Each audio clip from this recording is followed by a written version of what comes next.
네, 안녕하세요. 매주 월요일 글로벌 마켓 앤 이코노미 시간입니다. 오늘도 역시 마켓 나우 시작해 보도록 하겠습니다. 뉴스핌 황숙혜 부장님 함께합니다. 어서 오세요. 안녕하세요. 네, 지난주에 왜 미국에서는 주요 빅테크 관련주들 실적 발표가 되고 네. 있었잖아요. 그때 나온 이슈가 이제 그동안 그 빅테크 관련주들이 AI 투자로 과연 얼마나 수익이 냈는지 이거에 네. 대한 결과가 나온 건데 여기에 대한 가이던스에 따라서 주가 헤비도 많이 엇갈렸던 것 같은데 네.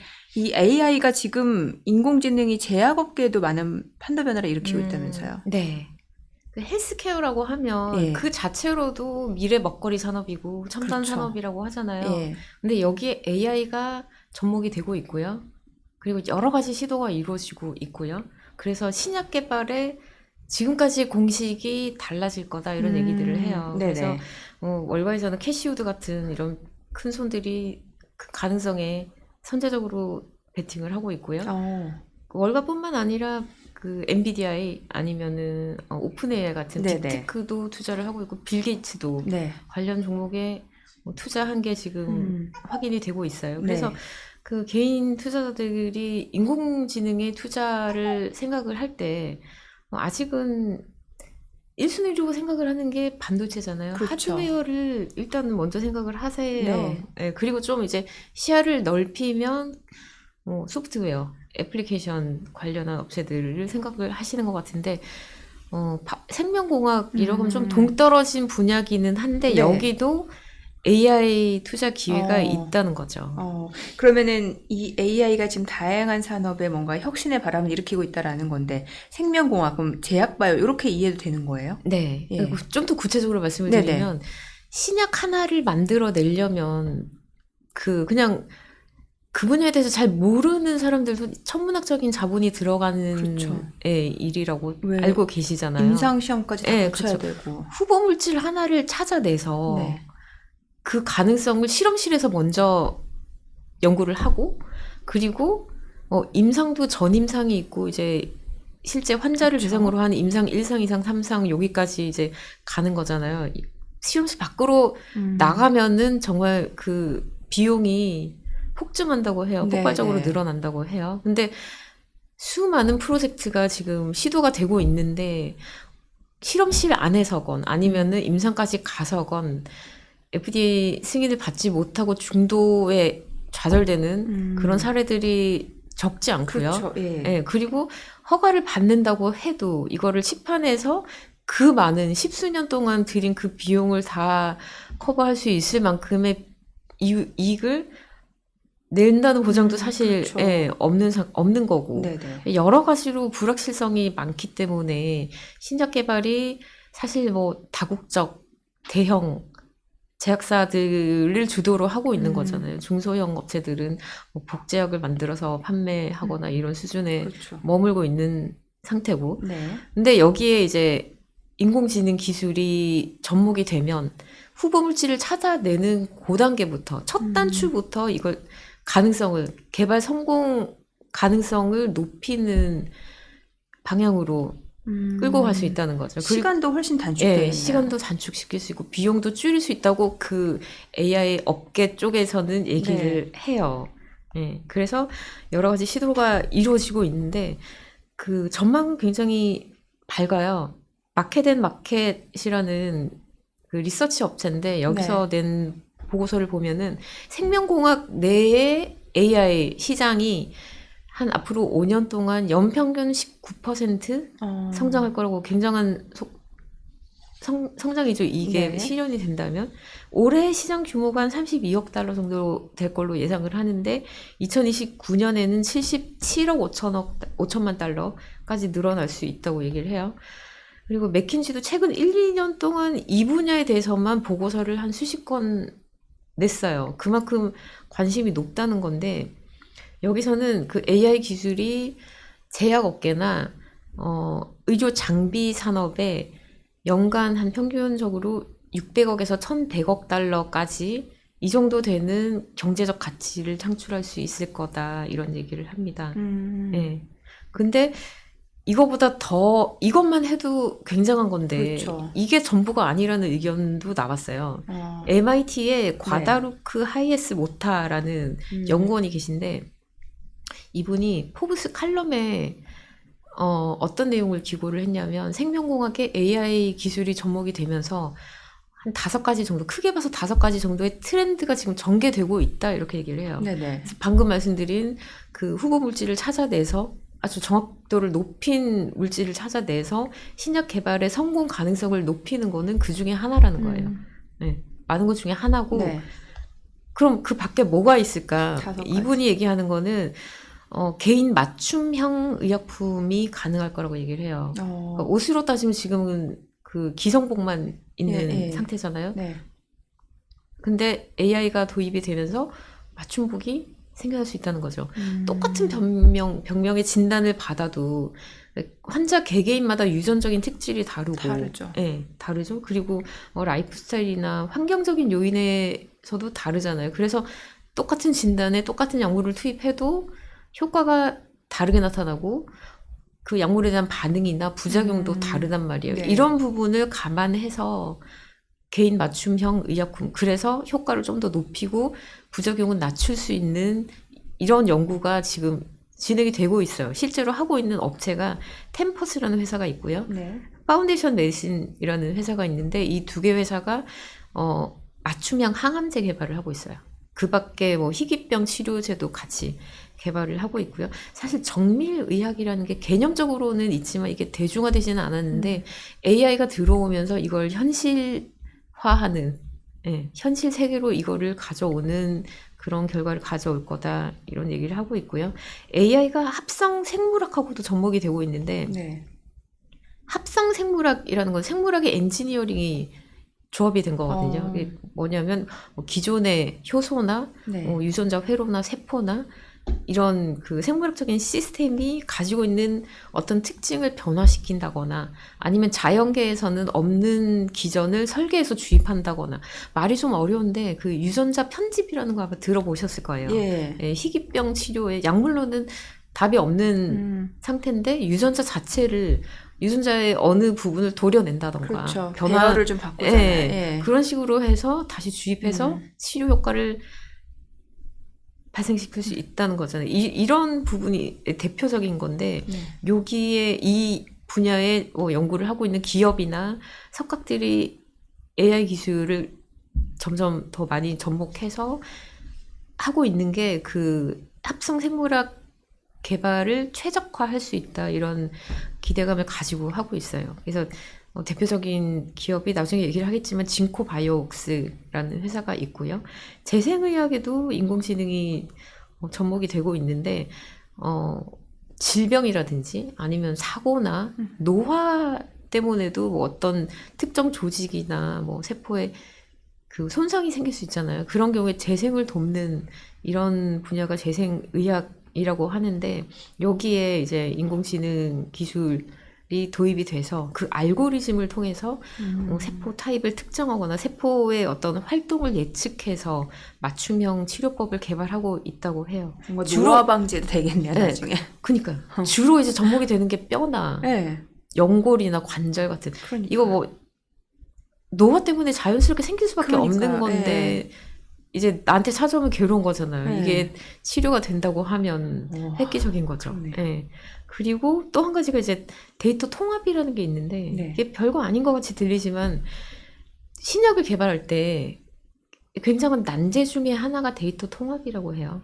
여러 분야에 다양한 분야에 흩어져 있는 데이터를 수집해서 거기서 어떤 의미 있는 패턴을 파악해내고 거기서 어떤 의미를 그러니까 신약을 만들었을 때 결과물을 성공할 수 있는 그런 통찰을 이끌어내는 이런 부분이 굉장히 어렵다고 하는데 이런 부분도 AI가 접목되면서 향상되고 있다고 해요. 관련 기업이 이제 플래티론 헬스라는 회사가 거론이 됩니다.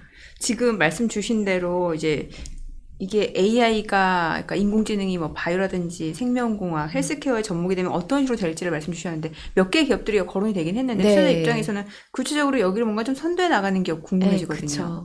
좀 성과를 내고 있는 가능성이 있는 기업이 어딜까 이게 궁금하신 거잖아요. 방금 말씀드린 그런 기업들 중에는 상장이 된 회사도 있고 아직 상장 전 단계인 회사도 있어요. 근데 이런 스타트업, 그 게임 체인저가 될 만한 이게 가능할까? 과연 이게 성공할 수 있을까? 지금은 그렇게 생각이 되는데 성공한다면 엔비디아처럼 될 수 있는 이런 스타트업을 골라서 투자하는 걸로 유명한 분이 캐시우드잖아요. 그렇죠. 예. 예, 대표적인 인물인데 캐시우드가 적극적으로 IPO 당시부터 꾸준히 사모으는 종목 중에 하나가 리컬전이라는 회사가 있어요. 리컬전 파머스티컬이라고 그 종목 코드가 RX인데 네네. 2013년에 설립했고요. 이제 뭐 11년 차니까 여전히 스타트업 단계죠. 뭘 하는 회사냐면 AI 기반의 신약 개발 플랫폼을 구축을 했어요. 개발을 했어요. 그래서 회사의 주장대로라면은 일주일 동안에만 최대 한 2,200만 건의 실험을 할 수 있다고 해요. 신약을 개발하는 플랫폼. 네. 한 주일에 2,200만 건의 실험이라는 게 현실 세계에서는 사실 예, 불가능에 가까운데 이게 AI 플랫폼에서는 가능하다는 거죠. 네. 예, 그래서 이게 만약에 이 플랫폼이 의도한 대로 작동을 한다면 이 회사가 신약을 개발하는 데서도 선두를 나타내겠죠. 예, 앞질러 갈 수 있을 뿐만 아니라 플랫폼 자체를 임대라고 해야 되나요? 예, 예. 들어가서 사용할 수 예, 있게 그렇죠. 해서 라이선스 수입도 올릴 수 있는 거죠. 그러네요. 예. 근데 시장 여건은 일단 우호적이라고 얘기를 해요. 왜냐하면은 신약을 개발하는 그 비용이 점점점 상승하고 있어요. 네. 그 미국의 상위 1위부터 매출액 기준으로 1등부터 20등까지 한 상위 20개 정도 제약사 그 데이터를 보니까 전체 R&D 연구개발 비용이 작년에 1,455억 달러 정도 네. 들었는데 전년 대비 4.5% 늘어난 거예요. 그리고 지난 10년 동안 추이를 보니까 매출액 대비 R&D 예산이 점점점 늘어났다는 거예요. 그리고 앞으로도 늘어날 예정이고 일단 연구개발 비용이 늘어나고 있다는 거죠. 네. 근데 신약 그러니까 신약 프로젝트 하나당 예상되는 기대되는 매출액에 대한 전망은 점점 줄어들고 있어요. 근데 매출액이 줄어든다는 거는 비용도 같이 줄어들지 않으면 이익도 그렇죠. 줄어든다는 얘기고 마진율이 이익률도 네. 떨어진다는 얘기잖아요. 이러다 보니까 이제 제약 업체들이 AI를 도입하면은 시간도 줄이고 기간도 단축하고 비용도 줄이면서 승인 가능성은 높일 수 있어? 그러면 한번 해볼까? 이런 분위기가 지금 형성되고 제약바이오도 수익성이 좋아지는 네, 거예요. 그렇죠. 그래서 이런 상황들이 리커전의 우호적인 여건이라고 보는 거죠. 실제로 제약사들하고 그 파트너십이 체결되고 있어요. 어디? 바이엘이랑 로슈 이런 이름만 들으면 알 법한 그렇죠. 회사잖아요. 이런 회사들이 파트너십을 체결하고 이 회사의 지금 신약개발 플랫폼, AI 플랫폼을 가지고 프로젝트를 추진하고 있고요. 그리고 내년 초까지 엑스사이언티어라는 회사를 합병할 예정인데 이 회사도 그런 그 인공지능 플랫폼을 구축한 회사예요. 그래서 이미 뭐 머크나 사노피, 브리스톨 마이어 스킵 이런 대형 제약사랑 파트너십을 체결했어요. 그래서 합병을 하게 되면은 이런 파트너십도 같이 끌어안게 되는 거죠. 그래서 어떤 그 비즈니스의 영역이 확대되는 효과를 기대할 수가 있고요. 최근에 나온 보도 중에서 좀 고무적이었던 게 이 회사가 지금 항암제 신약을 개발하려고 후보 물질 하나를 찾아낸 게 있는데 이 임상 실험 1상 2상까지 임상 실험을 FDA가 승인을 했다는 거예요. 임상 결과는 지켜봐야 되지만 일단 이 후보 물질의 효능이라든지 부작용을 검증하기 위한 임상을 해봐라. FDA가 승인한 거는 어쨌거나 긍정적인 쪽으로 진전이 되고 있다. 이렇게 볼 수 있고 임상을 연내에 시작을 해서 일단 작은 도스부터 시작을 하잖아요. 그리고 일상에서 효능이 어느 정도 입증이 되면은 용량을 늘려서 이상으로 가는데 그 늘리기 위한 데이터가 내년 말까지는 수집이 될 거라고 예상을 합니다. 그리고 이게 신약 개발까지 성공을 하면 난소암, 유방암, 전립선암, 췌장암 이런 암에 적용을 할 거라고 해요. 그래서 그 신약 개발에 성공을 해도 아까 말씀드린 것처럼 시장에 나왔을 때 이게 수익이 돼야 되는 그렇죠. 거잖아요. 비용이 엄청나게 들어간 건데 네. 이익이 나야 되는 거잖아요. 네. 근데 이 후보 물질의 경우에는 그 네 가지 암을 그 보면 미국이랑 유럽에서만 몇십만 명의 환자가 있다고 지금 파악이 돼 있으니까, 그리고 뭐 암 환자는 점점 늘어나는 추세고. 그렇죠. 예, 그래서 개발에 성공만 하면 수익성에 는 크게 문제가 안 될 거다 이런 얘기를 합니다. 네, 지금 얘기를 들어보니까 뭐 지금 알만한 그런 대형 제약사들하고 파트너십도 체결이 되어 있고 지금 임상도 지금 계획 승인이 난 상태인데 상장사잖아. 앞서 종목 네. 코드가 보니까 RXRX. RXRX. 네. 근데 어때 실적도 궁금해지고 실제로 네. 신약 개발 성공한 사례가 있는지. 아직은 성공 사례는 없어요. 프로젝트만 있는 단계고. 네네. 그러다 보니까 이제 흑자도 아직 흑자 전이죠. 아직 적자 내고 있는 상태고. 근데 강세론자들이 이 종목에 대해서 얘기를 할 때 긍정적으로 보는 게 2029년까지 한 5개 정도 신약을 확보할 수 있을 거다 이렇게 얘기를 해요. 네. 그러니까 신약 지금 말씀드린 그 항암제 말고 5가지 신약 프로젝트를 하고 있는데 5개 모두 지금 임상 네네. 이상이 진행되고 있고요. 그 후보 물질을 찾는 것부터 실험실에서 이루어지는 연구 개발, 거기서 이제 전임상 거쳐서 임상 이상까지 갔으니까 상당히 많은 단계를 성공적으로 거쳐가고 있다는 거죠. 그리고 지금 프로젝트의 내용이 뭐냐면은 뇌혈관 기형, 네. NCCM이라고 하는데 뇌혈관 기형과 신경 섬유종 이형이라는 일종의 희귀병이라고 네네. 하는데, 희귀병이라고 하지만 그렇게 환자 수가 적지는 않은 것 같아요. 뇌혈관 기형이 미국, 영국, 이탈리아, 프랑스, 스페인, 독일 이렇게 6개 나라만 봤을 때 환자 수가 36만 명 정도 맞네요. 되고요. 신경 섬유종 이형도 같이 6개 나라를 볼 때 3만 3천 명 정도 된다고 해요. 네, 그래서 캐시우드만 투자를 한 게 아니라 작년에 엔비디아도 이 회사에 5천만 달러를 투자를 했거든요. 네네. 근데 이렇게 투자를 하는 게 그냥 단순히 막연하게 기대감만 가지고 투자하는 게 아니라 뭔가가 이루어지고 있고 그게 어느 정도의 성공 가능성이 엿보이기 때문에 투자를 한 거라는 생각이 들고요. 근데 주가는 그래프를 보시면 아시겠지만 굉장히 씁쓸합니다. 그 IPO를 2021년에 했고요. 4월에 네. 했고 IPO 직후에 좀 이렇게 빵 뜨는 모습을 보였는데, 그리고 나서 쭉 떨어져서 지금은 $10 내외에서 횡보하고 있는 한때 40까지 갔었다가. 그런 상태인데, 일단은 관심 있게 지켜볼 만한 종목이기는 해요. 그러니까 AI 기술이랑 바이오테크랑 접목이 됐을 때 정말 폭발적인 시너지나 혁신이 일어날 건가. 이거는 투자하고 꼭 투자가 아니라고 해도 관심 있게 지켜볼 만한 영역이고요. 그리고 만약에 투자에 관심이 있다고 한다면 더더욱, 만약에 이게 성공을 한다면 리커전이 어느 정도 시장을 주도할 수 있는 종목으로 꼽히기 때문에 관심 있게 지금 이루어지고 있는 그 임상의 결과가 어떻게 나오는지 지켜보시고, 그리고 당분간은 뭐 손에 잡히는 실적은 아직 없는 단계이기 때문에 주가 변동성은 높을 거라는 거, 그런 부분을 좀 감안을 하셔야 될 것 같아요. 뭐 어찌됐거나 제약바이오 산업 자체가 원래 R&D 쪽에 시간이 오래 걸리잖아요. 그쵸. 근데 인내가 필요한 영역이죠. 근데 이게 AI가 접목이 되면 그래도 그게 좀 단축될 수 있다라는 건 굉장히 고무적이네요. 그렇죠. 예. 또 보니까 캐시우드가 진코 바이오웍스라는 종목을 매입했다고 하는데 이게 어떤 기업인지 좀 알려주세요. 이 회사는 MIT 박사 5명이 2008년에 설립한 회사인데, 이 회사를 한마디로 표현하면, 그러니까 업체 자체에서 그렇게 표현을 해요. 바이오 파운드리 업체다 이렇게 얘기를 하거든요. 바이오 파운드리 업체. 그게 뭐냐면 반도체 쪽에 파운드리가 있잖아요. 그 엔비디아나 퀄컴이나 이런 회사들이 반도체 칩을 설계를 하잖아요.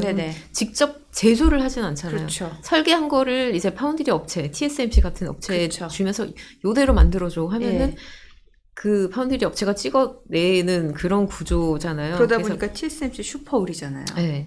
그래서 진코가 하는 얘기는 우리는 바이오 쪽에 파운드리 업체다 이렇게 얘기를 하는 거예요. 이게 반도체 업계만큼 파운드리라는 개념이 정립이 되거나 일반화되지는 않은 단계인데 네. 가능하다고 얘기를 해요. 그 신약을 만들겠다고 나서는 업체들이 여러 가지 뭐 특정 효소라든지 아니면은 뭐 신생 물질이라든지 미생물이라든지 어떤 후보 물질들을 발굴을 하잖아요. 그러면은 실험을 하기 위해서는 이걸 대량 어느 정도의 배양과 생산이 필요한 그렇죠. 거잖아요. 네. 예. 우리가 직접 이걸 찾아주지는 않지만, 그, 찾아내서 오면, 가지고 오면 우리가 배양을 해줄게. 이런, 파운드리처럼, 반도체처럼 이렇게. 근데 이게 쉽지가 않은 게, 그 몇 가지가 될지 알 수 없는 거잖아요. 그 후보 물질이. 네. 이거를 가지고 오는 대로, 그러니까 제가 찍어낸다는, 반도체를 찍어낸다는 표현을 했지만, 이게 정말 뭐 붕어빵 굽는 것처럼 틀만 있으면 구워낼 수 있는 게 아니잖아요. 네. 여기도 TSMC가 지금 실적이 엄청 호조인데 돈 많이 버는 걸 알면서도 누구나 뛰어들 수는 없잖아요. 엄청난 자본이 필요하고 그 웨이퍼라는 것 자체도 고도의 기술이 필요한 거잖아요. 예.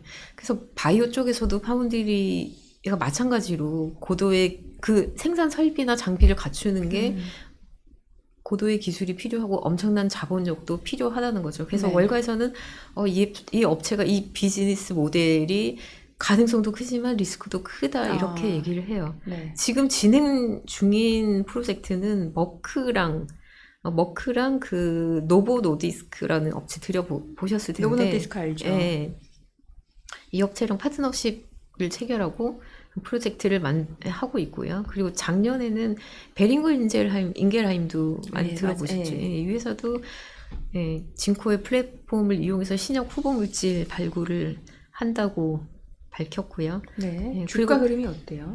주가는 좋지 않습니다. 그래프에서 보시는 거 같이 지금 연초 이후에 그러네요. 88% 떨어졌고요. 여기는 캐시우드만 투자한 게 아니라 빌 게이츠도 이 회사에 투자를 했는데 뭐 손실이 난 상태라고 보여져요. 근데 가능성을 가지고 투자를 한 걸로 보이고요. 이 회사가 그 제약사 이외에 정부 기관들하고도 뭔가를 비즈니스를 하고 있는데 뭐냐면은 코로나가 좀 시들해지기는 했지만 신종 감염병이 계속해서 생겨나고 있잖아요. 엠폭스 얘기도 나오고 뭐때 되면 신종 인플루엔자 얘기도 나오고. 아니, 바이러스가 빠르게 진화하니까. 그러니까 이런 게 나오면 이제 정부 입장에서는 그 스크리닝도 해야 되고 그렇죠. 통제도 해야 되고 대처도 해야 되는 거잖아요. 네. 그래서 진코는 우리 시설 가지고 이거 스크리닝 할 수 있다라고 얘기를 하는 거예요. 그래서 올해 상반기에만 이 관련한 매출액이 한 3천만 달러 정도 발생했어요. 근데 아직은 수익성 그 모델 자체가 불투명하고 여러 그 생명과학 업체들은 지금 진행되고 있는 이 프로젝트가 성공할 건가 이걸 지켜보고 있어요. 만약에 진짜 이 파운드리라는 개념이 생명과학에서도 작동하네? 이러면은 수요가 더 많아지겠죠. 근데 지금 진행되고 있는 프로젝트에서 이렇다 할 결과물이 안 나오면은 회사의 존폐 자체가 또 어려워질 수도 있는 문제라는 거죠. 기대감이 있는 만큼 리스크도 있네요. 네. 앞서 그 개인 맞춤형 의약품이 가능하다라고 했잖아요. 템퍼스라는. 템퍼스. 예. 이 회사가 실적 측면에서 보면은 그나마 제일 고무적이에요. 지금 내년에 흑자 전환이 가능할 거다 이렇게 얘기를 해요. 벌써. 이미 그 3분기 실적은 11월 7일에 나올 예정인데 2분기에 매출액이 1억 6,600만 달러였어요. 작년 그 같은 기간보다 25% 늘었고요. 이게 나스닥에 상장돼 있는 거예요? 네, 맞아요. 근데 이 회사 지금 라이선스 그 데이터 라이선스 쪽에서 매출액이 좀 많이 늘었고요. 40% 늘었고요. 그리고 앞으로 이제 가능성이 엿보이는 게 그 시신방 세동, 시신방 조동 이런 신장 질환의 위험이 높은 환자를 가려내는 장비를 개발을 했는데 이게 FDA 승인을 받았어요. 이게 심혈관 쪽에서는 굉장히 대단한 성과다 이렇게 얘기를 해요. 그리고 또 한 가지가 그 미세 잔존암이라고 암 환자들이 표준 항암 치료를 끝내고 나서 추적 검사를 하잖아요. 이때 제일 그 걱정이 되는 게 미세 잔존암이라는 게 몸 어딘가에 숨어 있다가 그렇죠. 면역이 떨어지면 또 암덩어리를 만들어낼까봐 이게 긴장이 되는 거잖아요. 근데 네. 이거를 추적할 수 있는 장비를 만들어서 이 시장도 개척하고 있는 단계라고 해요. 그래서 내년에 흑자 전환이 만약에 가능하면은 그 투자 수요도 좀 늘어나지 않을까. 최근에 루프 캐피탈이라는 그 아이비인데 네. 목표 주가를 48달러에서 57달러로 올렸는데 이게 11월 1일 종가 기준으로 한 24% 상승 가능성을 제시한 거예요. 그래서 실적은 그나마 이 회사가 좀 이렇게 가시적으로 되고 있는 상태예요. 이게 뭔가 좀 말씀 주신 내용만 들어봐도 딱 와닿는 내용이긴 해요. 왜냐면 지금 나이가 들수록 그 심장병 관련 질환들은 뭐 고령화사에서는 굉장히 따라오는 그렇죠. 질환이고 네. 실제로도 왜 그 건강검진하면 많이 나오잖아요. 그런 것들이. 근데 이렇게 통해서 미리 알아낼 수도 있다는 거잖아요. 네. 굉장히 기대가 되는데 앞서 엔비디아도 지금 이런 헬스케어 시장 또 투자하고 있다고 했잖아요. 네. 예. 뭐 이렇게 눈길을 많이 끌지는 않았는데 보도가 계속 나오고 있어요. 그러니까 작년에 바이오 니모라는 AI 생성형 AI 플랫폼인데 이거는 생명공학 분야에만 집중적으로 관여하는 플랫폼이에요. 이게 그 앞에서 말씀드린 것처럼 그 신약 개발 과정에 기간도 단축시키고 비용도 줄일 수 있는 그런 효과를 낸다고 얘기를 해요.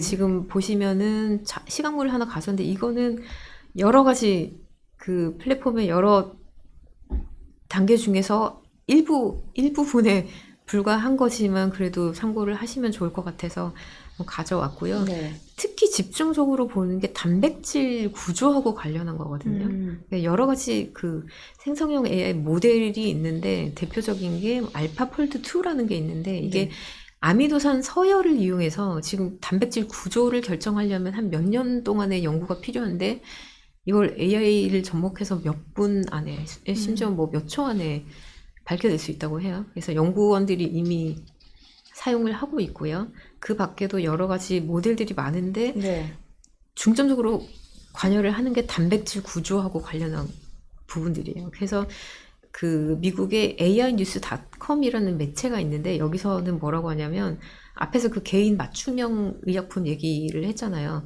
엔비디아의 AI 기술로 그 새로운 분자나 단백질 합성을 통해서 그 환자 개개인의 맞춤형 치료가 가능해질 거다. 이런 전망을 내놨어요. 네.